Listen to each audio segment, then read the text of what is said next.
Thanks for watching. Don't forget to like, comment, share and subscribe to Mufti Dahir Nikash, famous scholar. الحمد لله نحمده ونستعينه ونستغفره ونؤمن به ونتوكل عليه ونعوذ بالله من شرور أنفسنا ومن سيئات أعمالنا من يهده الله فلا مضل له ومن يضلله فلا هادي له ونشهد أن لا إله إلا الله وحده لا شريك له ونشهد أن سيدنا ومولانا محمدا عبده ورسوله صلى الله تعالى عليه وعلى آله وأصحابه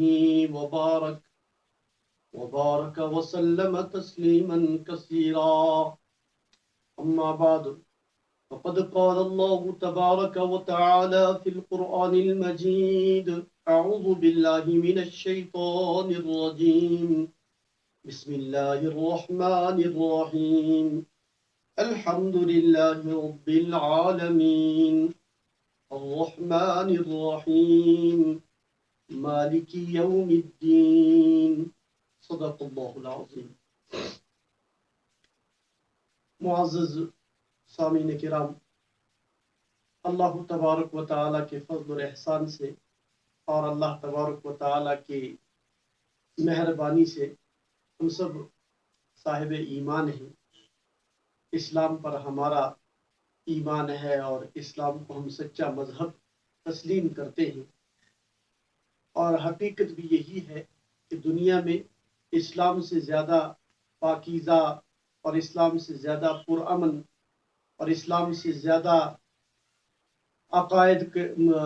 سچے عقائد کا حامل نہ کوئی مذہب آیا ہے نہ آئے گا. اللہ تبارک و تعالی نے اس مذہب کی بنیادیں مضبوط فرمائی ہیں.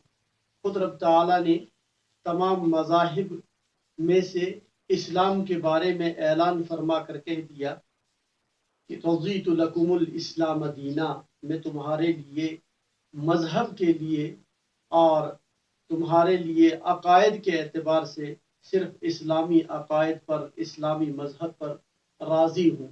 گویا اللہ تبارک و تعالی نے اپنی مرضی اسلامی عقائد کے بارے میں ذکر فرمائی کہ مجھے یہ عقیدہ اور یہ مذہب، اس مذہب کے اقدار اور اس مذہب کے تمام فروع اور اصول یہی پسند ہیں. دنیا میں اس عقیدے اور اس مذہب کو مان کر جو شخص آئے گا اسی کے ساتھ میں اپنی رضا کو شامل کروں گا. تو اللہ تبارک و تعالیٰ کا احسان اور منت ہے کہ اللہ تبارک و تعالیٰ نے بلا استحقاق ہم سب کو ایمان کی دولت سے اور اسلام کے پاکیزہ مذہب سے آراستہ فرمایا ہے. اللہ تبارک و تعالیٰ اسی مذہب پر ہمیں زندہ رہنے کی اور اسی مذہب پر آخر دم تک رہنے کی توفیق عطا فرمائے. اور آخر میں بھی اللہ رب العزت قبر اور حشر اور دیگر منازل پر، مراحل پر اسلام کی لاج رکھتے ہوئے ہم سب کے ساتھ آسانی کا برتاؤ فرمائے. بزرگان اعظام، یہ جو آیات میں نے آپ کے سامنے ابھی تلاوت کی ہیں قرآن کریم کی ابتدائی آیات ہیں ترتیب قرآنی کے اعتبار سے. ان میں اللہ تبارک و تعالی نے توحید کو بیان فرمایا ہے، اللہ تبارک و تعالی کی وحدانیت کو ذکر فرمایا ہے.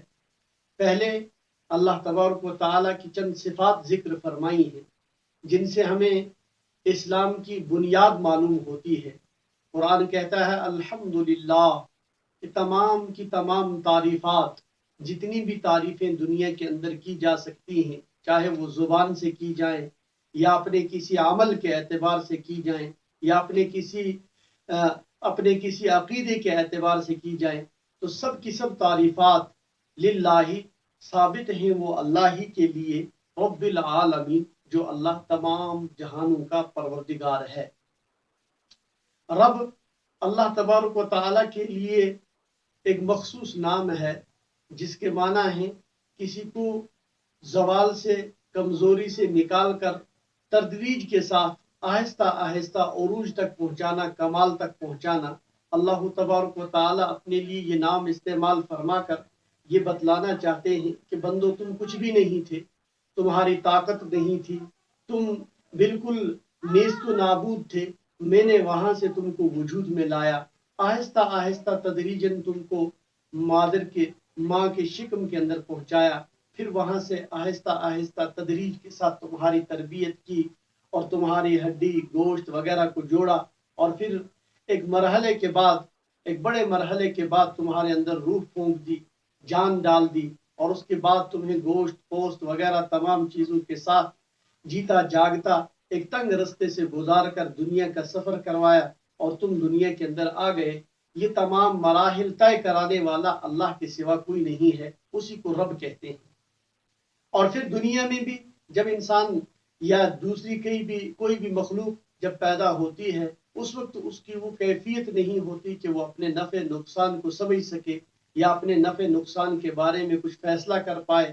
اللہ ہی ہے جو ہر چیز کو ایک تربیت دیتے ہیں، ہر شخص کو ہر چیز کو اس کی زندگی گزارنے کا سلیقہ اور اس زندگی گزارنے کا طریقہ سکھلاتے ہیں۔ اس لیے رب کا نام صرف اللہ ہی کے ساتھ خاص ہے۔ فرمایا رب العالمین، جو سب جہانوں کا پالنہار ہے۔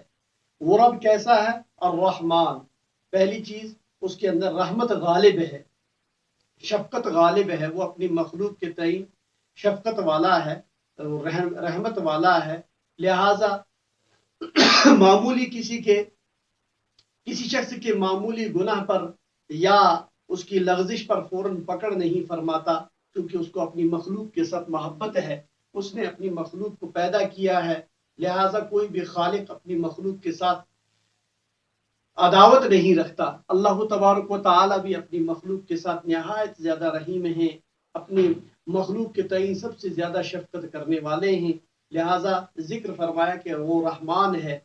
اور رحمان یہ مبالغے کا صیغہ ہے، اس کا معنی آتا ہے بہت زیادہ رحمت والا۔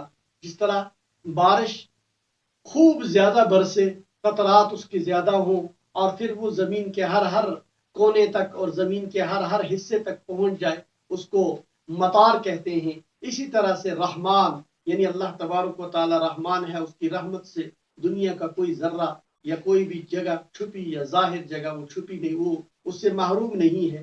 اس لیے اللہ تبارک و تعالی نے اپنے لیے لفظ رحمان ذکر فرمایا کہ میں رحمان ہوں۔ الرحیم، اس کی رحمت لگاتار برستی ہے، یعنی وہ رحمت جو خوب زیادہ برستی ہے، وہ ایسا نہیں کہ تھوڑی دیر برس کر پھر رک گئی، بلکہ وہ لگاتار برستی ہے اور ہمیشہ برستی رہتی ہے۔ اسی وجہ سے دنیا کے اندر انسان کا اور دیگر مخلوقات کا زندگی گزارنا آسان ہے۔ اگر اللہ تبارک و تعالیٰ کی رحمت ایک لمحے کے لیے یا ایک پل کے لیے رک جائے تو دنیا کے اندر کسی کی زندگی گزارنا ممکن نہ رہے۔ یہ سورج کا چمکنا، ماہتاب کا آنا، ستاروں کا چمکنا، دن کا روشن ہونا، رات کے اندر ماہتاب کا چمکنا اور زمین کے اندر پیداوار کا آنا، یہ تمام کی تمام اللہ تبارک و تعالیٰ کی رحمت کا نتیجہ ہے جو لگاتار برس رہی ہے۔ اللہ تبارک و تعالیٰ اسی لیے اپنے لیے دو صفت کے صیغے استعمال فرماتے ہیں کہ وہ اللہ کون ہے؟ جو رب ہے اور پھر رحمان بھی ہے، رحیم بھی ہے۔ وہی اللہ تبارک و تعالیٰ دنیا کے اندر پالنے والا بھی ہے اور پھر دنیا کے اندر انسان کے تمام تر ضروریات کو پورا کرنے والا ہے، اور دوسری مخلوقات کو بھی انسان کے ساتھ ساتھ وہ پالنے والا ہے۔ لیکن یہ مخلوقات کے اندر جو اللہ تبارک و تعالی نے ایک ترتیب رکھی ہے کہ انسان اور جنات کو عبادت کے لیے پیدا فرمایا، اور دیگر جتنی مخلوقات ہیں وہ انسان اور جنات وغیرہ کی ضروریات کو پورا کرنے کے لیے اللہ تبارک و تعالی نے پیدا فرمائی کہ تم اللہ تبارک و تعالیٰ کی عبادت کرنے میں اور اللہ تبارک و تعالیٰ کے حکم کو بجا لانے میں اپنی کسی طرح کی کوئی کسر نہ چھوڑو۔ اللہ تبارک و تعالیٰ نے اس لیے ہمیں دنیا کے اندر دنیا کے اندر پیدا فرمایا ہے، لہٰذا ہمیں اللہ تبارک و تعالیٰ کی رحمت اور اس کی کرم فرمائی کو زیر غور رکھ کر ہمیشہ اللہ تبارک و تعالیٰ کی ذات کو ماننا ہے، اور اس کی تمام عقائد کو اور اس کی تمام پسندیدہ جو اعمال ہیں ان کو اپنے عمل کے اندر لانا ہے۔ اللہ تبارک و تعالی ہمیں عمل کی توفیق عطا فرمائے۔ وآخر دعوانا ان الحمد للہ رب العالمین۔